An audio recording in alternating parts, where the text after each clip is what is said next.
Hello, biology students. Mr. Adair here, going over the PowerPoint on what is considered living or non-living. This is the second week of school, and things are going to start to move a little bit quicker, but the first thing you need to do for this week is review this PowerPoint, and you can open it up right now as I talk about it so you can follow along.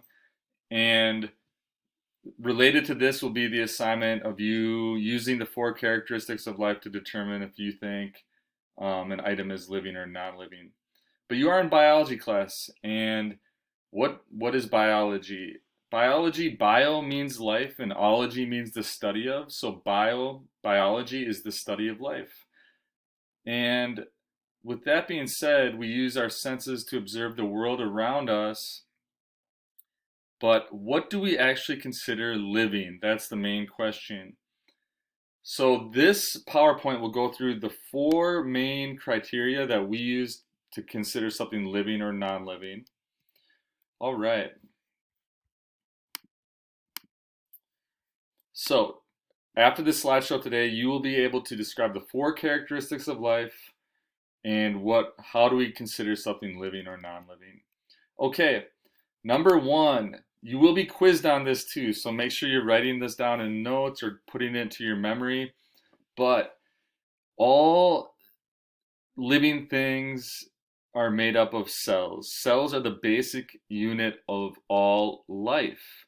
There are some organisms that are single-celled, we call that unicellular, and other organisms like humans, me, that are multicellular, made up of many, many cells working together and forming tissues and organ systems. Humans are made of trillions of cells, and tiny microscopic one-cellular organisms are made of one cell. But all living things are made up of cells. So that's our first criteria, and that is the basic unit of life. And we'll learn a lot more about cells as we move forward. Number two, living things must obtain, meaning like gather and use energy. So living things do this in different ways.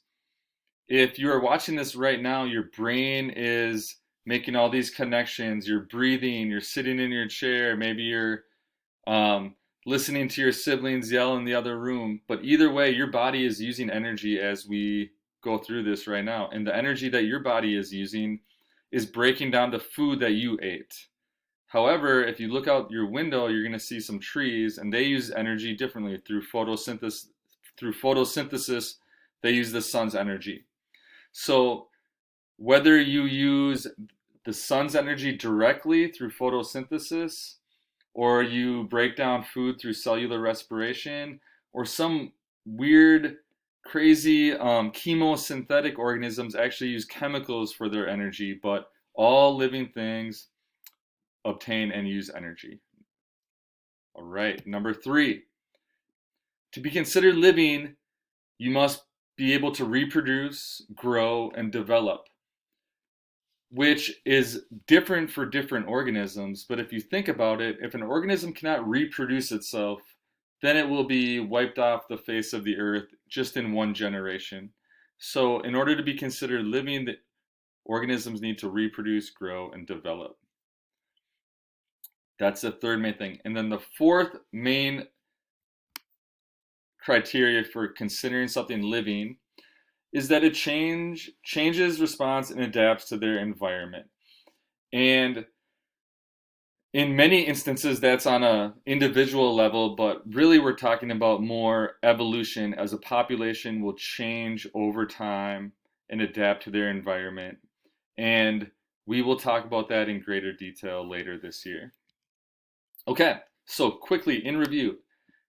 Biology is the study of life. What does living mean? If you're living, you must be made of at least one cell.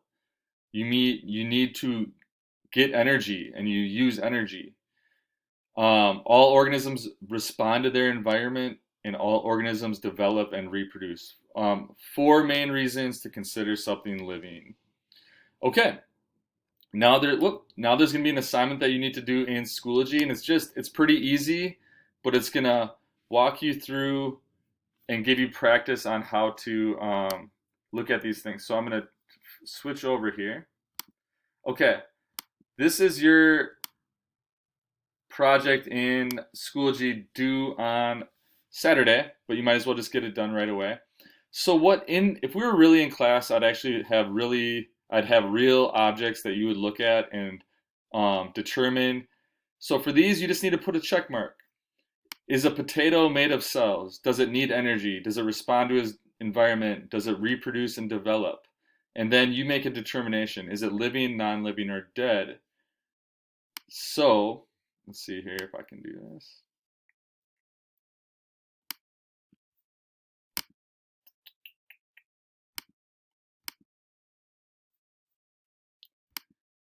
All right, we'll do the first one as an example together. So you may not know all these answers, and this is just, you can make a guess or look it up online if you want, and if you don't know, that's fine. I'm just wanting you to think about these 4 things. If we took a slice of a potato and put it under a microscope with some dye, we would see cells in it, so check. A potato is a plant. Believe it or not, the potato grows underground, but the leaves grow above ground.